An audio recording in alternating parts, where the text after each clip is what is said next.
गच्छते पूर्णस्य पूर्णमादाय पूर्णमेवावशिष्यते यद्भासा भासते वित्सुं यत्सुखेन नमोदते नमस्तस्मै गुणातीता ವಿಭವಾಯ ಪರಾತ್ಪರೆ. ದೀಪವು ಉರಿದನೆಂದು ಹೆದರದೆ, ಮಳೆಯು ಸುರಿದನೆಂದು ಬೆದರದೆ, ನದಿಯು ಹರಿಯದೆನೆಂದು ತಾನಿಲ್ಲದೆ, ಜೀವನವು ಹೆದರದೆ ಬೆಳಗದೆ ಜೀವ. ಈ ದಿವಸ ಕೆಆರ್ಪೇಟೆ ಗ್ರಾಮದಲ್ಲಿ 7 ಕೋಟಿ ಮೈಲಾರಲಿಂಗೇಶ್ವರ ಜಗನ್ಮಾತೆ ಗಂಗಾ ಮಾಳಮ್ಮನವರ 18ನೇ ವರ್ಷದ ಕಾರ್ತೀಕ ದೀಪೋತ್ಸವ ಸಮಾರಂಭದಲ್ಲಿ ಭಾಗವಹಿಸಿರ್ತಕ್ಕಂಥ ಡಾಕ್ಟರ್ ಸುಂದರೇಶ್ ಗೌಡ್ರೆ ಮತ್ತು ಕನ್ನಡ ಸಾಹಿತ್ಯ ಪರಿಷತ್ತಿನ ಹಿತಚಿಂತಕರಾಗಿರುವಂಥ ಗುರುಗಳವರೇ ಮತ್ತು ಸದ್ಭಕ್ತ ಮಹಾಶಯರೇ, ತಾಯಂದಿರೇ, ಧರ್ಮಾಭಿಮಾನಿಗಳು, ಎಲ್ಲ ವಿಚಾರವನ್ನು ಸುಂದರಗೌಡರು ಮತ್ತು ಗುರುವೇಶ್ ಅವರು ಚೆನ್ನಾಗಿ ಮಾತಾಡಿದರು. ಪರಿಸರದ ಬಗ್ಗೆ ನಮ್ಮ ಸುಂದರಗೌಡರು ಚೆನ್ನಾಗಿ ಮಾತಾಡಿದರು. ಪರಿಸರ ಏನಾಗ್ತಿದೆ, ನಾವೇನು ಮಾಡ್ತಾಯಿದ್ದೀವಿ ಅಂತಕ್ಕಂಥದ್ದನ್ನು ತಿಳ್ಕೊಂಡು ಮಾತಾಡಿದ್ರು. ಇದಕ್ಕೆಲ್ಲ ಭಗವಂತನ ಆರಾಸಕ್ಕೆ ಭಕ್ತಿಯೇ ಮುಖ್ಯ ಕಾರಣ. ನಾವು ಯಾವುದು ಮಾಡೋಕ್ಕಾದರೂ ಭಕ್ತಿ ಭಾಳ ಪ್ರಾಮುಖ್ಯವಾಗಿರ್ತಕ್ಕಂಥದ್ದು. ಈ ಕಾರ್ತೀಕ ಮಾಸದಲ್ಲಿ ಈ ಕಾರ್ಯಕ್ರಮ ಹಮ್ಮಿಕೊಂಡಿರುವುದು ಕತ್ತಲೆಯನ್ನು ಹೊಡೆದೋಡಿಸಿ ಜ್ಞಾನವನ್ನು ಕೊಡ್ತಕ್ಕಂಥದ್ದು. ಅಂದರೆ ಕತ್ತಲೆಯನ್ನು ಹೊಡೆದೋಡಿಸಿ ದೀಪವನ್ನು ಹೊಚ್ಚತಕ್ಕಂಥದ್ದು. ಅಜ್ಞಾನವನ್ನು ಹೋಗಿ ಸುಜ್ಞಾನವನ್ನು ಕೊಡ್ತಕ್ಕಂಥದ್ದು. ಸುಜ್ಞಾನ ಯಾರಿಗಪ್ಪ? ಮಾನವನಿಗೆ. ಕತ್ತಲೆ ಹೋಗಿ ಬೆಳಕು ಕೊಡ್ತಕ್ಕಂಥದ್ದು ಮಾನವನಿಗೆ. ಇದು ಮಾನವ ಧರ್ಮ ಭಾಳ ಶ್ರೇಷ್ಠವಾಗಿರ್ತಕ್ಕಂಥದ್ದು. ಈ ಧರ್ಮವನ್ನು ನಾವೇನು ಮಾಡ್ತಿದ್ದೀವಿ ಅಂತ ನಮಗೆ ಗೊತ್ತಾಗ್ತಿಲ್ಲ. ಅದಕ್ಕೆ ಧರ್ಮೇತಿ ರಕ್ಷಕಾಹ, ಧರ್ಮವನ್ನು ನಾವು ರಕ್ಷಣೆ ಮಾಡಿದ್ರೆ ಧರ್ಮ ನಮ್ಮನ್ನು ಹತ ಮಾಡ್ತದೆ. ಧರ್ಮ ಅಂದ್ರೇನು ಅಂದರೆ ಭಾಳಷ್ಟು ತಿಳ್ಕೋಬೇಕು. ಧರ್ಮದ ಬಗ್ಗೆ ಚಿಂತನೆ ಮಾಡೋದಿಲ್ಲ. ಇವತ್ತು ಏನಾಗಿದೆ ಅಂದರೆ ನಾವೇನು ಮಾಡಬೇಕು, ನಮ್ಮ ಕರ್ತವ್ಯವನ್ನು ತಿಳ್ಕೊಂಡು ನಡೆದರೆ ಮಾನವ ಜನ್ಮ ಸಾರ್ಥಕವಾಗ್ತದೆ. ಪಕ್ಷಿ ಹಾರುವುದನ್ನು ಕಲ್ತಿದೆ, ಮೀನು ಈಜುವುದನ್ನು ಕಲ್ತಿದೆ, ಮಾನವನಿಗೆ ಬಾಳುವುದನ್ನು ಕಲ್ತಿಲ್ಲ. ಏಕೆಂದರೆ ಮನುಷ್ಯನಿಗೆ ಧರ್ಮದ ಚಿಂತನೆ ಇಲ್ಲ. ಇವತ್ತು ಎಲ್ಲೆಂದರೆ ನಿಮಗೆಲ್ಲ ಗೊತ್ತಿದೆ, ಪರಿಸರ ಹಾಳಾಗಿ ಜೀವನ ಭಾಳ ಕಷ್ಟ ಪರಿಸ್ಥಿತಿಯಿದೆ. ನಾವು TV ಮತ್ತು ಪೇಪರಲ್ಲಿ ನೋಡಿರ್ಬೋದು, ದಿಲ್ಲಿಯಲ್ಲಿ ಭಾಳ ಕಲುಷಿತ ವಾತಾವರಣ ಶುರುವಾಗಿದೆ. ಮಕ್ಕಳನ್ನು ಶಾಲೆಗೆ ಕಳಿಸ್ತಾ ಇಲ್ಲ, ದೊಡ್ಡವರು ಸಹ ಹೊರಗೆ ಬರ್ತಾ ಇಲ್ಲ, ಅಂಥ ಪರಿಸ್ಥಿತಿ ನಿರ್ಮಾಣವಾಗ್ತಾ ಇದೆ. ಅದಾಗಬಾರ್ದು. ದಿಲ್ಲಿ ಆಗದೇನು ಮತ್ತು ಚಿಕ್ಕಮಗಳೂರು ಆಗದೇನು, ಎಲ್ಲ ಕಡೆಯೂ ವಾತಾವರಣ ಇದಾಗಿ ಮನುಷ್ಯನ ವಾತಾವರಣವೇ ಹಾಳಾಗೋಗ್ತದೆ. ಅದಕ್ಕೆ ನಾವು ಧರ್ಮದ ಮಾರ್ಗದಲ್ಲಿ ನಡೆದರೆ ನಮಗೆ ಶಾಂತಿ ನೆಮ್ಮದಿ ಸಿಗುತ್ತದೆ.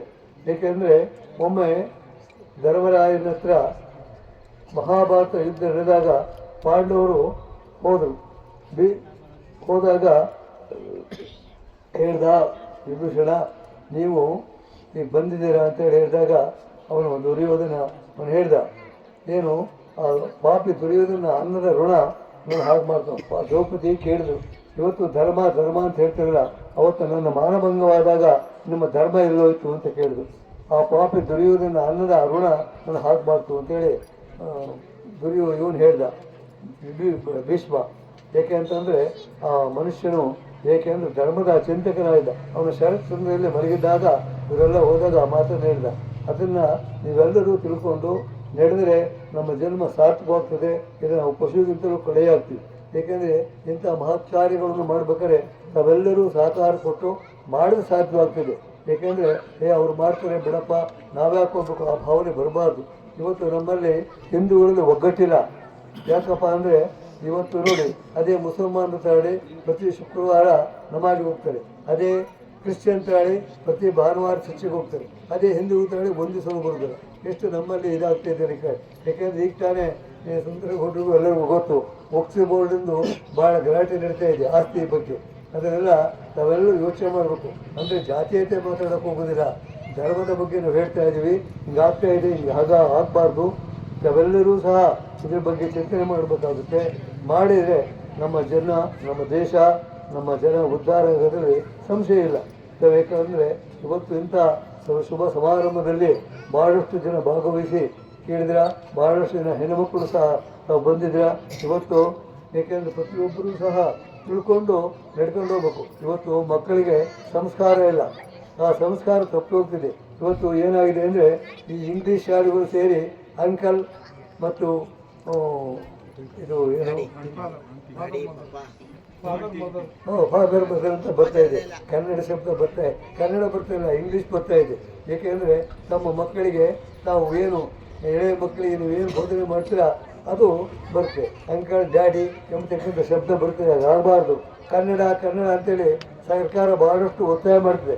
ಕನ್ನಡದ ಬಗ್ಗೆ ಬೇರೆ ಪ್ಲಾಟ್ಫಾರ್ಮ್ ಭಾಷಣ ಆಗ್ತಿದ್ದೀನ ಕನ್ನಡವನ್ನು ಕಾರ್ಯರೂಪದಲ್ಲಿ ತರ್ತಾ ಇಲ್ಲ. ಹೌದೇ ಸಂದರ್ಭ ಬೇಕಾದಷ್ಟು ಕೋಟಿಗಟ್ಟಲೆ ಹಣ ಮಾಡ್ತಾಯಿದೆ. ಆ ಸಾಹಿತಿಗಳೆಲ್ಲ ಮಕ್ಕಳನ್ನು ಸೇರಿಸೋದು ಮಾಧ್ಯಮ ಇಂಗ್ಲೀಷ್ಗೆ. ಆದರೆ ನೀವೆಲ್ಲರೂ ಸಹ ಬರುವಾಗ ತಮ್ಮ ಮಕ್ಕಳನ್ನು ಕರ್ಕೊಂಡ್ಬಂದು ಧರ್ಮ, ಸಂಸ್ಕೃತಿ, ಆಚಾರ, ವಿಚಾರ, ನಡೆಗಳನ್ನು ತೋರಿಸ್ಬೇಕು. ತೋರಿಸಿದಾಗ ಅವ್ರಿಗೆ ಗೊತ್ತಾಗುತ್ತೆ ತಂದೆ, ತಾಯಿ, ಗುರು, ಹಿರಿಯರು ಅಂತಕ್ಕಂಥದ್ದು. ಇವತ್ತು ಏನಾಗಿದೆ ಅಂದರೆ ಆ ಸಂಸ್ಕಾರ ಎಲ್ಲ ತಪ್ಪಿ ಹೋಗ್ತಾ ಇದೆ. ಇವತ್ತು ವಯಸ್ಸಾಗ್ಬಿಟ್ರೆ ಅಜ್ಜ ಅಜ್ಜಿ ಅಂತಾರೆ. ಯಾರಿಗೆ ಅಜ್ಜ ಯಾರಿಗೆ ಅಜ್ಜಿ ಅಂತಕ್ಕಂಥ ಭಾವನೆಯೇ ಇಲ್ಲ. ಆ ಭಾವನೆ ಹೊರಟು ಹೋಗ್ತಿದೆ, ಆಗಬಾರ್ದು. ಏಕೆಂದರೆ ವಯಸ್ಸಾಗ್ಬಿಟ್ರು ಅಂದರೆ ತಂದೆ ತಾಯಿಗಳನ್ನು ತಗೊಂಡೋಗಿ ವೃದ್ಧಾಶ್ರಮಕ್ಕೆ ಬಿಡ್ತಾರೆ. ಯಾವ ಪರಿಸ್ಥಿತಿ ಬರ್ತಾ ಇದೆ ನೋಡಿ. ಡಾಕ್ಟರ್ ಆಗಲಿ, ಇಂಜಿನಿಯರ್ ಆಗಲಿ, ಲಾಯರ್ ಆಗಲಿ, ಅವ್ರು ಮಾಡಿದ್ರೆ ಯಾರು? ತಂದೆ ತಾಯಿಗಳು. ಡಾಕ್ಟ್ರು ಮಾಡಿದ ತಂದೆ ತಾಯಿಗಳು, ಲಾಯರ್ ಮಾಡಿದ ತಂದೆ ತಾಯಿಗಳು ಮತ್ತು ಇಂಜಿನಿಯರ್ ಮಾಡಿದ ತಂದೆ ತಾಯಿಗಳು. ನಮ್ಮ ತಂದೆ ತಾಯಿ ಎಂಬತಕ್ಕಂಥ ಭಾವನೆಯೆಲ್ಲ ಹೊರಟು ಹೋಗ್ತದೆ. ಅದಕ್ಕೆ ಹೇಳ್ತಾರೆ ಶಂಕರಾಚಾರ್ಯ, ಮಾತೃದೇವೋಭವ, ಪಿತೃದೇವೋಭವ, ಆಚಾರ್ಯ ದೇವೋಭವ, ಅತಿಥಿ ದೇವೋಭವ, ದೇವೋ ದೇವೋ ಅಂತಾರೆ. ಮೊದಲು ಮಾತಾಪಿತೃಗೆ ಹೊಂದಿಸು, ಆಮೇಲೆ ಆಚಾರ್ಯ, ಆಮೇಲೆ ಅತಿಥಿ, ದೇವೋ ದೇವೋ ಅಂತಾರೆ. ಮೊದಲು ಆಚಾರ್ಯ ಹೊಂದಿಸುವಂಥ ಶಾಸ್ತ್ರ ಹೇಳಿಲ್ಲ. ತಾಯಿ ಬಹಳ ಪರಮ ಪೂಜ್ಯವಾಗುತ್ತಂತ ತಾಯಿಯನ್ನು ಇವತ್ತು ಬಹಳಷ್ಟು ಜನ ನಮ್ಮ ತಾಯಿನೇ ಇರಲ್ಲ ಅಂತ ಪರಿಸ್ಥಿತಿ ಬರ್ತಾ ಇದೆ. 100ಕ್ಕೆ 90 ಜನ ಹಾಗೆ ಹೇಳ್ತಾ ಇದ್ದಾರೆ. ಯಾರು ಅಂದರೆ ನಮ್ಮ ತಾಯಿ ಅಲ್ಲ ಅಂತ. ಯಾಕೆಂದರೆ ನಮ್ಮ ಮಠಕ್ಕೆ ಒಬ್ಬರು ಬಂದಿದ್ದರು. ಆ ತಾಯಿ ಹೇಳಿದ್ರು, ನನ್ನೆಲ್ಲರೂ ಒಂದು ವೃದ್ಧಾಶ್ರಮಕ್ಕೆ ಸೇರಿಸಿ ಅಂತೇಳಿ ಬಂದರು. ಆಮೇಲೆ ನಮಗೆ ಒಂದು ಕಾರ್ಡ್ ಇತ್ತು, ನಾನು ಅವ್ರಿಗೆ ಫೋನ್ ಮಾಡಿದೆ, ಹಿಂಗಿದೆ ಅಂತೇಳಿ. ಎಲ್ಲೂ ಹೋಗಿದ್ದಾರೆ ನಿಮ್ಮ ಬಾಸು ಅಂತ ಕೇಳಿದ್ರೆ ಅವರಿಲ್ಲ, ಹೊರಗಡೆ ಹೋಗಿದ್ದಾರೆ ಅಂತ. ಆಮೇಲೆ ಒಬ್ಬರು ಇದ್ದಾರಪ್ಪ ವೃದ್ಧಾಶ್ರಮಕ್ಕೆ ಸೇರಿಸ್ಬೇಕು ಅಂತಂದಾಗ ನಾವು ಫೀಸ್ ಮಾಡ್ತೀವಿ ಅಂತಂದು. ಆ ವೃದ್ಧಾಶ್ರಮಕ್ಕೆ ಹೋದಾಗ ಅವರನ್ನು ಕೇಳಿದೆ, ನೀವು ಹೇಗೆ ಮಾಡ್ತಾ ಇದ್ದೀರಿ ಅಂತ. ಆ ಅಮ್ಮ ಏನೂ ಹೇಳಲಿಲ್ಲ. ಯಾಕೆ ನಡೀತೈತೆ, ಯಾಕೆ ಹೋಗುತ್ತೆ ಅಂತ ಹೇಳಿದೆ. ನೀವು ನಾವ್ಯಾಕೆ ಅದು ತಲೆ ನೋಡಿ. ಅದಕ್ಕೆ ಈ ಡಾಕ್ಟ್ರುಗಳು, ಇಂಜಿನಿಯರ್ಗಳು ತಮ್ಮ ತಂದೆ ತಾಯಿಗಳನ್ನು ಅಲ್ಲಿ ಕಳಿಸಿ ಒಂದು ತಿಂಗಳಿಗೆ ಇಷ್ಟ ಆಗುತ್ತೋ ಫೀಸನ್ನು ಕೊಡ್ತಾರೆ. ಎಂಥದ್ದು ಪರಿಸ್ಥಿತಿ ಪರಿಣಾಮ ನೆಟ್ಟಗಾಗ್ತದೆ. ತಾವೆಲ್ಲರೂ ಯೋಚನೆ ಮಾಡಿ. ತಂದೆ ತಾಯಿ ಪೂಜ್ಯವಾಗಿರ್ತಕ್ಕಂಥ ವಸ್ತುವನ್ನು ನಾವು ದೂರದಲ್ಲಿರ್ತಿದ್ದೀವಿ. ಹಾಗಾಗಬಾರ್ದು. ಏಕೆಂದರೆ ನೀವೆಲ್ಲರೂ ತಂದೆ ತಾಯಿಗಳ ಬಗ್ಗೆ ನೋಡಿ. ಅದಕ್ಕೇ ಶಂಕರಾಚಾರ್ಯ ಹೇಳಿದ್ರು, ಮಾತೃ ಬಹಳ ಪೂಜ್ಯವಾಗಿರ್ತಕ್ಕಂಥ ವಸ್ತು. ಆ ಮಾತೃಗೆ ನಾವು ಬಹಳ ಅಪೂಜ್ಯತೆಯನ್ನು ಕೊಡ್ತು. ಸನ್ಯಾಸಿ ಆಗಿದ್ದು ಸಹ ತಾಯಿಗೆ ನಮಸ್ಕಾರ ಮಾಡ್ತಾ ಶಾಸ್ತ್ರ ಹೇಳ್ತಾ ಇದೆ. ಕೆಲವರು ಸ್ವಾಮೀಜಿಯವರು ಏನು ಹೇಳ್ತಾರೆ, ತಮ್ಮ ತಾಯಿಯನ್ನು ಹೆಸರು ಕರೀತಾರೆ. ಏಕೆಂದರೆ ಇದನ್ನು ನಾನು ಹೇಳಿದೆ, ನಿಮ್ಮ ತಾಯಿ ಹೆಸರು ಕರಿಬಾರ್ದು, ತಾಯಿ ಇದೆ ಪೂಜ್ಯವಾಗಿರ್ತಕ್ಕಂಥ ವಸ್ತು ಅಂತೇಳಿ. ಹಾಗಾಗ್ತಿದೆ. ಅದಕ್ಕೆಲ್ಲ ಸಂಸ್ಕಾರ ಎಲ್ಲ ಸಂಸ್ಕಾರದ ಬರಬೇಕು. ನಾವೆಲ್ಲರೂ ತಮ್ಮ ಮಕ್ಕಳುಗಳಿಗೆ ಒಳ್ಳೆ ಸಂಸ್ಕಾರ ಸಂಸ್ಕೃತಿಯನ್ನು ಕೊಟ್ಟರೆ ತಂದೆ ತಾಯಿಗಳು, ಗುರುಗಳು, ಹಿರಿಯರು ಎಂಬತಕ್ಕಂಥ ಭಾವನೆ ಬರ್ತಿದೆ. ಅದು ಬರಬೇಕಾದ್ರೆ ನೀವೆಲ್ಲರೂ ಯೋಚನೆ ಮಾಡಿ ಅದನ್ನು ಮಾಡಲು ಸಾಧ್ಯವಾಗ್ತದೆ. ಇಂಥ ಕಾರ್ಯಕ್ರಮ ಪ್ರತಿ ವರ್ಷ ನಡೀಬೇಕು. ಒಂದೇ ದಿವಸ ಬಿಡಬಾರ್ದು. ಈ ಕಾರ್ಯಕ್ರಮದಲ್ಲಿ ಪ್ರತಿ ಒಂದು ವಾರದಲ್ಲಿ ನಾವೆಲ್ಲರೂ ಸೇರಿಕೊಂಡು ಧರ್ಮದ ಬಗ್ಗೆ ಚಿಂತನೆ ಮಾಡಬೇಕು. ಏಕೆಂದರೆ ನೀವು ನೋಡಿ ನಿಮ್ಮ ಮಕ್ಕಳು ಕಲ್ತ್ಕೊಳ್ತಾರೆ. ಏಕೆಂದರೆ ಈ ನಾರ್ವೆ ಅಂತ ಇದೆ, ತಾವು ಕೇಳಿರ್ಬೋದು, ಸುಂದರಗೌಡ್ರಿಗೆ ಗೊತ್ತು. ಅಲ್ಲಿ ಮಹಾಂತಪ್ಪ ಗೌಡರು ಅಂತಿದ್ರು. ಅವರು ಶಾಲೆಗೆ ಹೋಗ್ತಾಯಿದ್ರು. ಅಲ್ಲಿ ಒಬ್ಬ ಕ್ರಿಶ್ಚಿಯನ್ ಮೆಸ್ಟ್ರಿದ್ದ. ಅವನು ಇವರು ಹೋಗ್ತಾಯಿದ್ರು, ಬಸ್ ಪ್ರದರ್ಶನ ಬರ್ತಾಯಿದ್ರಂತೆ. ಏನೆಯಾ ಬಾರೆ ಅಲ್ಲಿ ಕರೆದಂತೆ. ಹೌದಾ, ಈ ಕೈಕಾಲ ಸ್ವಚ್ಛತೆಗೆ ತೊಳ್ಕೊಳ್ತೀವಿ ಸರ್, ಮುಖ ಹಾಕಿ ಬಸ್ ಬ್ಯಾಗ್ ತರ್ಸ್ಕೊಂತೀಯ, ನಮ್ಮ ತಂದೆ ತಾಯಿಗಳು ಧರಿಸ್ಕೊಳ್ತಾರೆ, ಅದನ್ನು ನಾನು ಧರಿಸ್ಕೊಳ್ತೀನಿ ಅಂತ ಹೇಳಿದಂತೆ. ಆ ಸಂಸ್ಕಾರ ಮಕ್ಕಳು ನೀವು ಮಾಡೋದನ್ನು ನೋಡಿ, ಆ ತಂದೆ ತಾಯಿಗಳು ಏನು ಮಾಡ್ತಾರೆ ನೋಡಿ ಮಕ್ಕಳು ಕಲ್ತ್ಕೊಳ್ತಾರೆ. ಹಾಗೆ ನೀವೇನು ಮಾಡ್ತಾರೋದನ್ನು ತಮ್ಮ ಮಕ್ಕಳು ನೋಡಿ ಅದನ್ನು ಕಲ್ತ್ಕೊಂಡು ಹೋಗ್ತಾರೆ. ನೀವೆಲ್ಲರೂ ಸಹ ತಮ್ಮ ಮಕ್ಕಳಿಗೆ ಒಳ್ಳೆ ಸಂಸ್ಕಾರ ಸಂಸ್ಕೃತಿ. ಮೊದಲನೇ ಗುರು ತಾಯಿ. ಆ ತಾಯಿ ಆಗಿರ್ತಕ್ಕಂಥವಳು ಬಹಳ ಪೂಜ್ಯತೆಯಿಂದ ಮಕ್ಕಳಿಗೆ ಒಳ್ಳೆಯ ಗೌರವ. ತಂದೆ ತಾಯಿ, ಏಕೆಂದರೆ ತಂದೆ ಯಾರು ತಾಯಿ ಯಾರು ಅಂತಕ್ಕಂಥ ಭಾವನೆ ಮೂಡಿಸಬೇಕು. ಗುರುಗಳು ಯಾರು ಇರ್ತಕ್ಕಂಥ ಭಾವನೆ ಬಂದರೆ ನಿಜವಾಗೂ ನಮ್ಮ ಭಾರತ ದೇಶ ಹಿಂದೂ ಧರ್ಮದ ದೇಶ. ಇಲ್ಲಿ ಬಹಳ ಧರ್ಮದ ಬಗ್ಗೆ ಬಹಳಷ್ಟು ಉಳಿದಿದೆ. ಇವತ್ತು ಯಾವ ಪ್ರಪಂಚದಲ್ಲೂ ಧರ್ಮ ನಾಶವಾದರೂ ಭಾರತದಲ್ಲಿ ನಾಶವಾಗಿಲ್ಲ. ಕಾರಣ ಏಕೆಂದರೆ ಬಹಳಷ್ಟು ಜನ ಋಷಿಮುನಿಗಳು ತಾವು ತ್ಯಾಗ ಮಾಡಿ ಏನೋ ಕೊಂಡು ತಿಳಿಸಿದ್ದಾರೆ. ಅಂತಹ ಈ ಪವಿತ್ರ ಭೂಮಿಯಲ್ಲಿ ಇರೋದ್ರಿಂದ ಆ ಧರ್ಮ ಉಳ್ಕೊಂಡು ಬರ್ತಾ ಇದೆ. ನೀವೆಲ್ಲರೂ ಸಹ ಅದ್ರ ಬಗ್ಗೆ ಇದು ಮಾಡಬೇಕು. ಆ ಅಮ್ಮನವ್ರ ಬಗ್ಗೆ ನೀವು ಇವತ್ತು ಇಷ್ಟೆಲ್ಲ ಸೇರಿ ಭಾಳ ಚೆನ್ನಾಗಿ ಮಾಡ್ತಿರೋದು ನೋಡಿ ತುಂಬ ಸಂತೋಷವಾಗ್ತಾ ಇದೆ. ಇದನ್ನು ಭಾಳ ಅದ್ಧೂರಿಯಾಗಿ ಮಾಡಿ ಚೆನ್ನಾಗಿ ನಿಮಗೆ ಅಮ್ಮ ಮತ್ತು 7 ಕೋಟಿ ಬೈರಲಿಂಗೇಶ್ವರ ಮತ್ತು ಜಗನ್ಮಾತೆ ಗಂಗಾಮಾಳಮ್ಮನವರು ನಿಮಗೆಲ್ಲ ಸಕಲ ಸುಖ ಸಂಪತ್ತು ಆಯುಷು ಆರೋಗ್ಯ ಭಾಗ್ಯದಿಂದ ಕರುಣಿಸದೆ ಸದಾ ಭಕ್ತಿವಂತರಾಗಿರಲಿ ಅಂತ ಹೇಳ್ಬಿಟ್ಟು ಹೇಳಿ ನಮ್ಮ ಮಾತನ್ನು ಮುಕ್ತಾಯ ಮಾಡ್ತೀವಿ. ಶುಭ ಭೂಯಾತ್.